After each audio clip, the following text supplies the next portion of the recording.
पांचवा प्रश्न है, दर्शाइए कि यदि एक चतुर्भुज के विकर्ण बराबर हों और परस्पर समकोण पर समद्विभाजित करें तो वह एक वर्ग होता है। यहाँ पे एक चतुर्भुज दिया गया है ABCD। ये किस प्रकार का चतुर्भुज है ये नहीं दिया गया है। आपको सिद्ध करना है कि यह एक वर्ग है। इसमें क्या दिया गया है कि इस चतुर्भुज के जो विकर्ण हैं AC और BD इनकी लंबाई बराबर है और ये AO दूरी OC के बराबर है, BO दूरी OD के बराबर है और यहाँ पे जो कोण बन रहे हैं सभी 90-90 अंश के हैं। परस्पर समकोण पर ये विकर्ण समद्विभाजित करते हैं और हमें क्या सिद्ध करना है कि यह एक वर्ग है। तो कैसे सिद्ध करेंगे देखिएगा। किसी भी चतुर्भुज को वर्ग सिद्ध करने के लिए सबसे पहले उसकी चारों भुजा बराबर करनी होंगी, चारों भुजाएं बराबर हो जाएं। उसके बाद में हमें कोई एक कोण चाहे A, B, C या D इसको 90 अंश करके दिखाना होगा। तो दो चीजें करनी होंगी, एक तो चारों भुजाएं बराबर करनी होंगी और कोई एक कोण 90 अंश का करना होगा। तो चलिए हम करते हैं। सबसे पहले जो दिया गया है उसे लिखेंगे। दिया है एक चतुर्भुज ABCD, एक चतुर्भुज ABCD जिसमें ये जो विकर्ण है AC बराबर BD, जिसमें AC बराबर है BD व AO बराबर OC, AO बराबर OC, BO बराबर DO व ये जो भुजा है, ये जो विकर्ण है AC वो लंब है BD पर, AC लंब BD। इतनी बात दी गई है। हमें सिद्ध करना है, सिद्ध करना है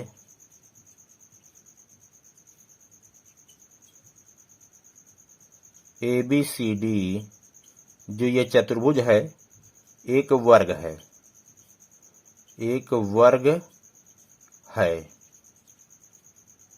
अब कैसे सिद्ध करेंगे? उपपत्ति। उपपत्ति सबसे पहले तो हम चारों भुजाओं को बराबर करेंगे। उसके बाद में जब चारों भुजाएं बराबर हो जाएंगी तब हम बाद में कोण को 90 अंश करेंगे। किसी कोण को हमें 90 अंश कर लेना होगा, बस सिद्ध हो जाएगा कि यह एक वर्ग है। तो अब सबसे पहले चारों भुजाएं कैसे बराबर करेंगे देखिएगा। ये त्रिभुज और ये त्रिभुज दोनों सर्वांग सम करेंगे, फिर ये वाला त्रिभुज इसके सर्वांग सम करेंगे, फिर ये वाला त्रिभुज इसके सर्वांग सम करेंगे। 3 बार हमें सर्वांग सम करना होगा दो दो त्रिभुजों को। उसके बाद में तब यह सिद्ध होगा कि इसकी सभी भुजाएं बराबर हैं। तो चलिए करते हैं ये वाला त्रिभुज और ये वाला त्रिभुज। पहले सर्वांग सम करते हैं। त्रिभुज AOB, त्रिभुज AOB तथा त्रिभुज COD में, COD में देखिएगा यहाँ पे कहा गया था ये जो विकर्ण है परस्पर लंब समद्विभाजित करते हैं। तो ये इसके बराबर है, ये वाला इसके बराबर है। अब देखिए इसमें AO बराबर है उसके CO के, AO बराबर है CO के और BO बराबर है DO के, BO बराबर DO। ये चीज दिया गया है, दोनों दिया है। और ये वाला कोण इस वाले कोण के बराबर है।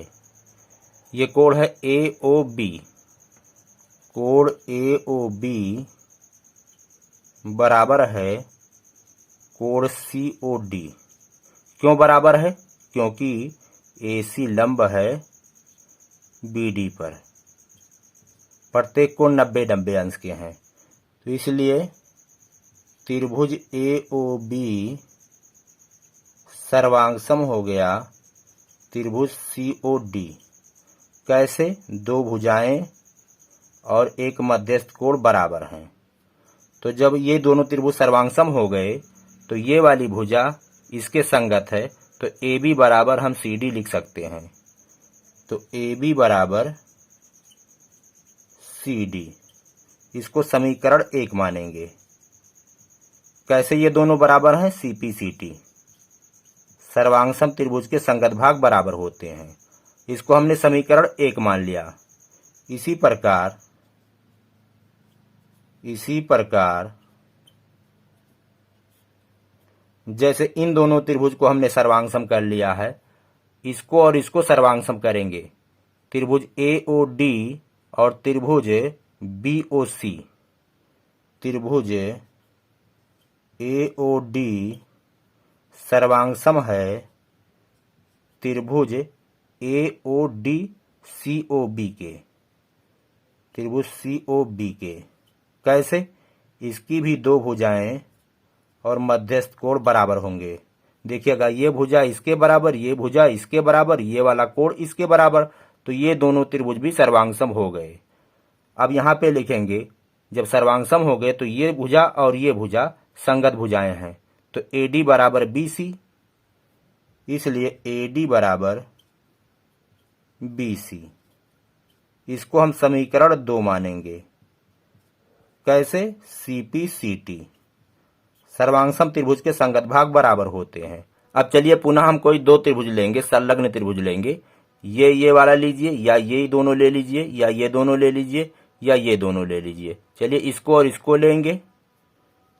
त्रिभुज, इसका नाम है AOB व त्रिभुज DOA में इन दोनों को सर्वांगसम करना है, तो कैसे होंगे? देखिएगा, ये BO जो दूरी है DO के बराबर है, BO बराबर DO, ये दिया है। ये वाली जो भुजा है AO उभयनिष्ठ है, AO बराबर AO उभयनिष्ठ।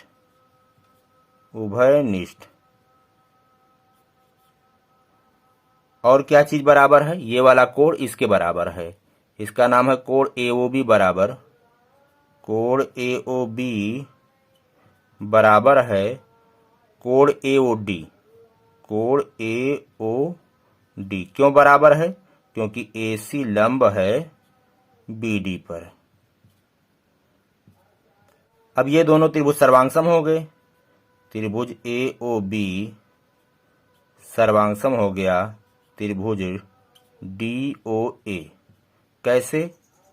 एंगल भुजा, दो भुजाएं और मध्यस्थ कोण बराबर है। अब जब दोनों त्रिभुज सर्वांगसम हो गए तो ये वाली भुजा AD बराबर AB बराबर AD। इसको समीकरण 3 मानेंगे। कैसे बराबर है? CP-CT सर्वांगसम त्रिभुज के संगत भाग हैं। अब समीकरण 1, 2 और 3 से जब देखेंगे तो क्या होगा? समीकरण 1, 2 व 3 से देखिएगा, AB बराबर AD है, BC बराबर AD है, AB बराबर CD है, तो इस तरह से चारों भुजाएं बराबर हो गई। तो AB बराबर BC बराबर CD बराबर AD। और जब चारों भुजाएं बराबर हो गईं तो क्या है? ये एक समचतुर्भुज सिद्ध हो चुका है। जबकि हमें क्या सिद्ध करना है? कि यह एक जो है वर्ग है। तो जब ये समचतुर्भुज यहाँ पे सिद्ध हो चुका है तो हम यहाँ लिख सकते हैं।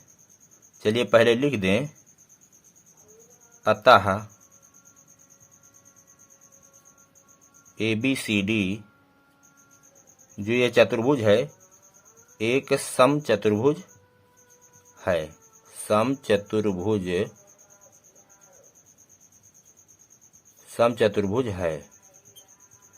तो जब समचतुर्भुज है तो इसकी सम्मुख भुजाएं बराबर व समांतर होंगी।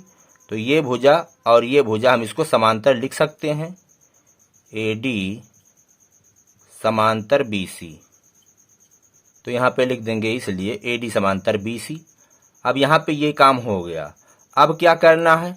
अब हमें यहाँ पे ये वाला कोण 90 अंश करना है। तो क्या करेंगे? हम ये वाला त्रिभुज ADB ये वाला त्रिभुज लेंगे और एक ABC ये वाला त्रिभुज लेंगे। तो चलिए त्रिभुज ADB यहाँ हमने जो समांतर लिखा अभी बाद में काम आएगा, अभी आपको हम बताते हैं। त्रिभुज ADB और एक है BCA एवं त्रिभुज BCA में, इसमें देखिए ये जो BD है वो बराबर है AC के, BD बराबर AC दिया है, विकर्ण बराबर है, ये दिया गया था, दिया है। और ये वाली भुजा उभयनिष्ठ है, AB उभयनिष्ठ है, AB बराबर AB उभयनिष्ठ। अब तीसरा क्या चीज बराबर है, ये वाला बराबर है इस वाले के, ये सिद्ध हो चुका है कि सभी भुजाएं बराबर हैं। AD बराबर BC, ये ऊपर सिद्ध है, ऊपर सिद्ध है कि यह एक समचतुर्भुज है, तो सभी भुजाएं बराबर होंगी, तो इसलिए AD बराबर BC। अब इस तरह से त्रिभुज ADB सर्वांगसम हो गया त्रिभुज BCA। कैसे? तीनों भुजाएं आपस में बराबर हैं। तो इस तरह से ये वाला कोण A कोण B के बराबर है, कोण DAB, इसलिए कोण DAB बराबर है कोण CBA, कोण CBA। कैसे? CPCT सर्वांगसम त्रिभुज के संगत भाग बराबर होते हैं। चूंकि इन दोनों कोणों को अगर जोड़ेंगे, कोण DAB प्लस कोण CBA, तो 180 अंश आएगा। कैसे? देखिएगा, हमने यहाँ पे सिद्ध किया था AD समांतर BC, ये वाली भुजा इसके समांतर है और ये AB तिर्यक रेखा है, ये कोण और ये कोण बन रहे हैं। तो जब दो समांतर रेखाओं को कोई तिर्यक रेखा प्रतिच्छेद करती है तो उसके एक ही ओर बने अंतः कोणों का योग 180 अंश होता है। हम आपको यहाँ पे बता दें, जैसे ये रेखा और ये रेखा समांतर हैं, इन्हें कोई तिर्यक रेखा प्रतिच्छेद करती है तो ये वाला कोण और ये वाला कोण, जो दोनों कोण होंगे, इनका योग करेंगे तो 180 अंश आएगा। अब यहाँ पे देखिए, कोण DAB और कोण CBA बराबर है, तो यहाँ पे हम लिख देंगे DAB प्लस, इसको भी हम DAB लिख सकते हैं, कोण DAB बराबर इधर 180 अंश, और यहाँ पे हो जाएगा दो कोण DAB बराबर 180 अंश, दो कोण DAB बराबर 180 अंश। तो कोण DAB बराबर हो जाएगा 180 अंश का आधा करेंगे, ये दो जब इधर जाएगा तो बटे 2 हो जाएगा, तो आ जाएगा 90 अंश। इसलिए कोण DAB बराबर आ गया, DAB बराबर है कोण CBA, कोण CBA, और दोनों आ गए 90 अंश। तो देखिएगा, यहाँ पे चारों भुजाएं बराबर हैं, यहाँ हमने ऊपर सिद्ध किया था कि चारों भुजाएं बराबर हैं, और यहाँ पे दो कोण 90 अंश के आगे, जबकि एक ही कोण अगर 90 अंश का आ जाए तो इससे सिद्ध हो जाएगा कि यह एक वर्ग है। तो चलिए हम इसको मान लेते हैं समीकरण 4 और इसको मान लेते हैं समीकरण 5। तो समीकरण 4 एवं 5 से यहाँ पे आप नीचे लिखेंगे, हमारे पास जगह नहीं है तो यहाँ पे लिख दें हम समीकरण 4 एवं 5 से सिद्ध होता है